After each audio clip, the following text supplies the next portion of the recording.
오늘 저에게 주신 하나님의 말씀은 로마서 11장 11절에서 12절입니다.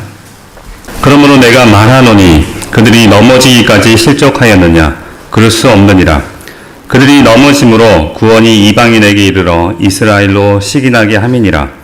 그들의 넘어짐이 세상의 풍성함이 되며 그들의 실패가 이방인의 풍성함이 되거든 하물며 그들의 충만함이리요. 아멘. 오늘은 로마서 9장에서 11장을 살펴보도록 하겠습니다. 바울은 앞에서 예수 그리스도를 믿음으로 말미암아 모든 믿는 자에게 미치는 하나님의 의에 대해 설명한 다음 이제 인류를 향한 하나님의 구원의 경륜을 말씀합니다. 바울은 이방인의 사도로 부름을 받았습니다. 그래서 그는 자신의 직분을 자랑스러워합니다. 내가 이방인이 너희에게 말하노라. 내가 이방인의 사도인 만큼 내 직분을 영광스럽게 여기노니. 하지만 그는 이스라엘 사람으로서 그의 동족 이스라엘 민족에 대한 애끓는 마음을 가지고 있습니다. 내가 그리스도 안에서 참말을 하고 거짓말을 아니하노라. 나에게 큰 근심이 있는 것과 마음이 그치지 않는 고통이 있는 것을 내 양심이 성령 안에서 나와 더불어 증언하노니 나의 형제 곧 골육의 친척을 위하여 내 자신이 저주를 받아 그리스도에게서 끊어질지라도 원하는 바로라. 이스라엘 민족이 예수님을 주와 그리스도를 믿고 그분 안에서 하나님께 돌아오기를 간절히 원하는 이 마음은 그리스도인으로서 같은 민족을 향한 바울 개인의 깊은 심정이면서 동시에 그리스도의 사도로서 믿음에서 파산한 자들을 향한 우리 주 예수 그리스도의 사랑과 아픔을 그대로 보여줍니다. 이스라엘 민족은 정말 큰 복을 받은 민족입니다. 구약시대의 하나님의 백성으로서 그들에게 하나님의 양자됨과 영광과 언약들과 율법을 세우신 것과 예배와 약속들이 있고 또한 믿음의 조상들도 그들의 것이며 무엇보다도 육신으로는 그리스도께서 그들에게서 나셨습니다. 하지만 그들은 하나님께 불순종하였습니다. 그런데 그들이 하나님께 무관심해서 불순종했던 것은 아닙니다. 그들은 하나님께 열심히 있었습니다. 정말 열심히 율법과 전통을 지켰습니다. 바울도 가장 열심히 있는 바리새인 중에 한 명이었습니다. 하지만 올바른 지식을 따른 열심이 아니었습니다. 내가 증언하노니 그들이 하나님께 열심히 있으나 올바른 지식을 따른 것은 아니니라. 그래서 그들은 하나님께 불순종하여 하나님의 의신 그리스도를 죽이기까지 열심을 다했습니다. 그리스도께서 오신 방식과 행하신 사역이 그들의 생각과 달랐기에 그들은 자기 의를 세우기 위해 하나님의 의 그리스도께 복종하지 않았습니다. 하나님의 의를 모르고 자기의 의를 세우려고 힘써 하나님의 의에 복종하지 아니하였느니라. 그들이 목숨을 다해 지키려고 했던 그 율법이 바로 그리스도를 바라고 있다는 사실을 모른 채 말입니다. 하지만 그리스도께서는 율법의 마침이 되십니다. 그리스도는 모든 믿는 자에게 의를 이루기 위하여 율법의 마침이 되시니라. 율법의 마침. 여기서 마침은 헬라어로 텔로스, 영어로 end인데요. 우리말로 마침, 끝이라고 번역해도 되지만 목적, 목표라고 번역하는 것이 더 좋을 것 같습니다. 예수님이 바로 율법의 목적, 목표라는 것이죠. 구약시대 율법이 예표하고 지향하고 닦고자 했던 것은 바로 죽으시고 부활하사 영광을 얻으신 그리스도이십니다. 그리스도께서 오셔서 율법을 다 이루시고 그리스도 영 안에서 전심으로 율법을 지킬 수 있는 하나님의 백성을 재창조하심으로 율법의 마침, 목적이 되신 것입니다. 그러므로 우리가 내는 열심히 우리의 의를 세우기 위한 것이 아닌지 늘 겸손하게 말씀에 따라 점검해야 할 것입니다. 한편 구약 4,000년이 넘는 시간 동안 아브라함부터 계산하면 약 2,000년 동안 하나님의 백성으로 한 나라를 구성해왔던 이스라엘 민족 입장에서 볼 때 하나님의 복음이 이방인에게 넘어간 것을 보고 어떤 사람은 하나님의 약속이 실패했다고 여겼을지도 모릅니다. 하지만 바울은 아니라고 말씀합니다. 그러나 하나님의 말씀이 폐하여진 것 같지 않도다. 이스라엘에게서 난 그들이 다 이스라엘이 아니요. 민족 이스라엘은 실패했지만 하나님의 백성은 육체를 따르는 것이 아니라 하나님의 약속에 따라 하나님의 자녀가 된다는 사실을 하나님의 주권에 대해 말씀하면서 설명합니다. 그 예로 아브라함의 친아들이라고 해서 모두 하나님의 자녀가 아니라 오직 하나님의 자녀인 이삭만이 아브라함의 씨로 여겨졌고 이삭의 아내 리브가 역시 이삭을 통해 쌍둥이를 임신하지만 그들이 태어나기도 전에 아무런 행동도 하기 전에 하나님은 큰 자가 어린 자를 섬기리라고 말씀하셨고 또한 내가 야곱은 사랑하고 에서는 미워하였다고 말씀하셨습니다. 이를 통해 우리가 알 수 있는 것은 하나님의 약속의 자녀는 오로지 하나님의 자유로운 주권과 택하심에 따라 정해집니다. 오로지 하나님이 주권적으로 긍휼을 베푸셔서 정하시는 것이지요. 우리의 행위와 열심에 달려있지 않습니다. 물론 이스라엘 민족은 복음을 믿고 구원을 얻을 기회가 많이 있었습니다. 하나님 또한 순종하지 않고 거슬러 말하는 이스라엘 백성들을 향해 수천 년 동안 손을 벌리시며 그들을 오래 참고 기다리셨습니다. 하지만 대부분은 거절했지요. 그러자 선지자의 예언대로 하나님께서는 하나님을 찾지도 묻지도 않던 이방인들이 자신을 발견하게 하시고 그들에게 자신을 나타내셔서 이스라엘을 시기하게 하셨습니다. 따라서 결론적으로 정리하면 처음부터 아브라함에게 주어졌던 하나님의 약속의 말씀은 믿음의 자녀들에게 해당됩니다. 또한 이는 이방인들 역시 믿음으로 하나님의 약속을 받게 될 것을 처음부터 담고 있었습니다. 천하 만민이 아브라함으로 말미암아 복을 받게 될 것이라고 예언하시지 않으셨습니까? 이스라엘 민족이 하나님께 버림받은 유일한 이유는 이사야가 예언한 것처럼 그들이 믿음으로 메시아를 영접하지 않고 거절했기 때문입니다. 하지만 로마서 11장에서 바울은 하나님께서 이스라엘 민족을 완전히 버리지 않으셨다는 사실을 바울 자신과 엘리야 시대 때 하나님께서 바알에게 무릎 꿇지 않은 7,000명을 남겨놓으신 그 예를 들어서 설명합니다. 그리고 언젠가 역사가 진행되는 동안 이방인의 충만한 수가 찰 때 이방인 중에서 하나님의 자녀로 택함을 받은 자들의 수가 다 차게 되면 이스라엘 민족은 그들이 수천 년 동안 기다리던 메시아가 바로 주 예수 그리스도인 것을 민족적으로 깨닫고, 물론 모든 이스라엘 사람들은 아니겠죠. 하지만 많은 이스라엘 사람들이 대대적으로 유대교를 버리고 예수님을 그리스도로 받아들이게 될 것입니다. 또한 바울은 하나님의 주권을 강조하기 위해 이스라엘 민족을 박해했던 애굽 왕 바로의 예와 토기장의 비유를 듭니다. 하나님은 어떤 사람에게는 오래 참으심으로 풍성한 자비를 보여주셔서 구원을 베푸시지만 또 어떤 사람의 경우엔 그들을 하나님을 대적하는 완악한 상태로 그냥 내버려 두셔서 그리고 그들을 심판하심으로써 하나님의 진노하심과 능력을 알게 하십니다.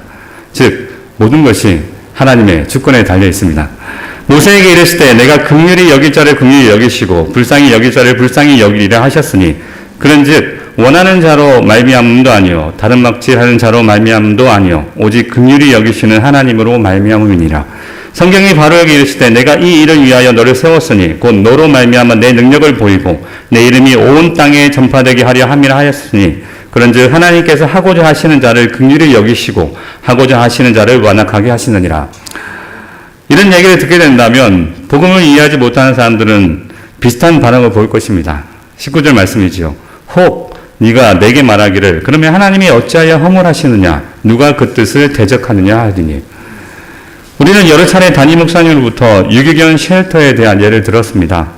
죄로 인해 뒤틀린 사람은 은혜를 감사를 받지 않고 권리로 여겨서 오히려 더 많은 것을 요구하고 그 요구가 수용되지 않을 때 은혜 베푼 이를 향하여서 불의하다고 소리를 지릅니다. 이에 대해 바울은 그들의 어처구니 없는 말에 대해 토기장의 비유로 하나님의 절대적인 주권의 선택에 대해 말씀합니다. 이 사람아 네가 누구이기에 감히 하나님께 반문하느냐, 지음을 받은 물건이 지은 자에게 어찌 나를 이같이 만들었느냐 말하겠느냐. 토기장이가 진흙 한 덩이로 하나는 귀히 쓸 그릇을 하나는 천이 쓸 그릇을 만들 권한이 없느냐. 만일 하나님이 그의 진노를 보이시고 그의 능력을 알게 하고자 하사 멸하기로 준비된 진노의 그릇을 오래 참으심으로 관용하시고 또한 영광 받기로 예비하신 바 긍휼의 그릇에 대하여 그 영광의 풍성함을 알게 하고자 하실지라도 무슨 말을 하리요. 사랑하는 여러분, 우리 피조물은 창조주의 주권에 도전할 수 없습니다. 하물며 영원한 심판을 받아 마땅한 죄인이라면 더더욱 하나님의 주권에 대해 할 말이 없을 것입니다. 성경은 모든 인류가 하나님의 심판을 받아 마땅하며 그 심판은 거룩하며 공평하다고 말씀합니다. 그러나 하나님께서는 크신 긍휼과 자비로 우리 중에 얼마를 구원하기로 예정하셨습니다. 언제 어디서 어떻게 누구에게 그 사랑을 베푸실 것인지는 우리는 알 수 없습니다. 오직 하나님의 주권입니다. 우리는 왜 하나님이 모든 사람을 구원하시지 않고 일부만 구원하시기로 하셨는지 알 수 없습니다. 모든 것이 하나님의 주권, 하나님의 뜻인 것입니다. 하나님께 반대로 던지는 질문은 우리가 해야 할 일이 아닙니다. 우리가 볼 반응은 구원을 베풀어 주신 하나님 우리 아버지와 우리 주 예수 그리스도께 영광과 감사와 찬양을 올려드리는 것입니다. 사랑하는 여러분, 제가 볼 때 구원받은 우리에게 하나님의 뜻이란 하나님의 은혜입니다. 저는 같은 말로 들립니다. 우리에게는 아무 이유가 없는데, 구원받을 근거가 아무것도 없는데 하나님의 뜻에 따라 우리를 구원하여 주시기 때문입니다. 그러니 하나님의 뜻은 하나님의 은혜가 되는 것입니다. 하지만 그 은혜에 비해 우리는 정말 쉽게 교만해집니다. 열심으로 하나님을 대적했던 이스라엘 민족들처럼 말입니다. 처음엔 구원받은 것만으로도 모든 것을 다 바쳐 충성할 것처럼 굴지만 시간이 지나면 쉽게 변절해버립니다. 그리고 하나님께 이것저것 채워달라고 기도하지요. 학업, 직장, 결혼, 건강 등 많은 것에 대해 구합니다. 물론 할 수 있습니다. 해도 됩니다. 아버지께 구할 수 있습니다. 문제는 그것이 채워진다고 해서 우리가 더 그리스도를 의지하고 그분을 닮아가지는 않는다는 것이죠. 채워주신 하나님께 감사하기는커녕 오히려 하나님을 잊고 자기 스스로 천자처럼 교만해집니다. 교만을 드러내는 것 중에서 저는 나타남에 대해서 한번 특별히 생각해 보았는데요. 제 아내가 며칠 전에 그러더군요. 우리가 속량의 의미를 잊어버리고 사는 것 같다고 말입니다. 그리스도께서 자기 피값을 우리를 주고 사셨고, 그래서 이제 우리는 우리의 것이 아니라 하나님의 소유, 그리스도의 것인데도 그것을 잊고 자기 마음대로 살아간다는 것입니다. 하나님의 뜻을 알기 위해 열심히 말씀 읽고 기도하고, 잘 모르지만 말씀을 의지해서 믿음으로 행할 때 비로소 하나님의 뜻을 깨닫게 되는데, 그저 감나무 밑에 누워서 홍시 떨어지기만 기다리는 사람처럼 나태하게 살아가고 있지는 않습니까? 그런 의미에서 열심히 다해 배도한 이스라엘 민족을 나무랄 수 있는 사람은 없을 것입니다. 이런 모습은 하나님의 주권으로 은혜를 구원받은 사람의 모습이 아닙니다. 또 한 가지 문제가 있습니다. 전 이 시대의 신자들의 특징이자 취약점이라고 생각이 드는데요. 오늘 본문입니다. 그러므로 내가 말하노니 그들이 넘어지기까지 실족하였느냐? 그럴 수 없느니라. 그들이 넘어짐으로 구원이 이방인에게 이르러 이스라엘로 시기나게 함이니라. 그들이 넘어짐이 세상의 풍성함이 되며 그들의 실패가 이방인의 풍성함이 되거든 하물며 그들의 충만함이리요. 방금 앞에서 우리의 나태함으로 새롭게 주어진 삶을 자신의 것으로 삼는 교만함에 대해서 말했지만, 반면에 우리는 선포되는 말씀을 듣고 또 성경을 읽으며 우리의 부족함, 우리의 완고함, 우리의 죄악됨에 대해 그리스도를 의지해 해결하고 거룩한 삶을 살아가고자 노력합니다. 그런데 우리는 종종 하나님께서 우리를 통해 하시고자 하셨던 일에 대해 잊어버리는 것 같습니다. 우리는 너무 자기 자신에게만 매여 있는 것 같습니다. 나만 구원받으면 그만이라는 생각들이 팽배한 것 같습니다. 이게 더 진행되면 교회 안에서도 그런 생각이 퍼지기 시작합니다. 그래서 자기들끼리 잘 지내는데 세상과는 단절되어 있습니다. 하지만 하나님께서 이스라엘 백성이 자기들끼리 모여서 잘 먹고 잘 살라고 부르시지 않으셨습니다. 그들을 부르신 이유가 있습니다. 출애굽기 19장입니다. 세계가 다 내게 속하였나니 너희가 내 말을 잘 듣고 내 언약을 지키면 너희는 모든 민족 중에서 내 소유가 되겠고 너희가 내게 대하여 제사장 나라가 되며 거룩한 백성이 되리라. 너는 이 말을 이스라엘 자손에게 전하였으니라. 저는 이 말씀이 오늘 본문 말씀과 연결된다고 생각합니다.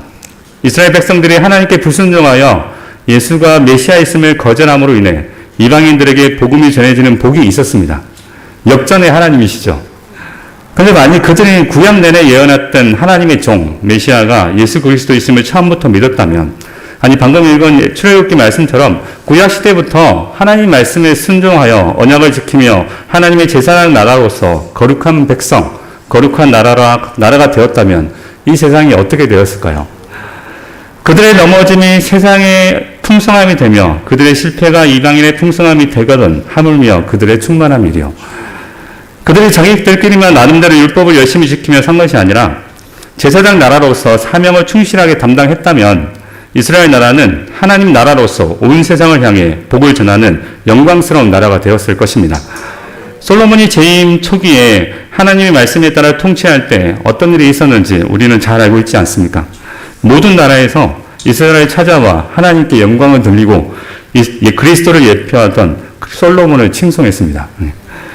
사랑하는 여러분, 이스라엘 민족의 불순종으로 그리스도를 거부한 불순종으로 인해 우리에게 하나님 그리스도의 말씀이 전해졌고 우리는 그 말씀을 듣고 마음으로 예수를 믿고 입으로 예수를 주와 그리스도를 시인하여 의롭게 되었습니다. 그런 우리에게 이제 이스라엘 민족이 받았던 사명이 그대로 전해졌습니다. 너희는 택하신 족속이요 왕같은 제사장들이요 거룩한 나라요 그의 소유가 된 백성이니 이는 너희를 어두운 데서 불러내어 그의 기이한 빛에 들어가게 하신 이의 아름다운 덕을 선포하게 하려 하심이라. 너희가 전에는 백성이 아니더니 이제는 하나님의 백성이요 전에는 긍휼을 얻지 못하였더니 이제는 긍휼을 얻은 자니라.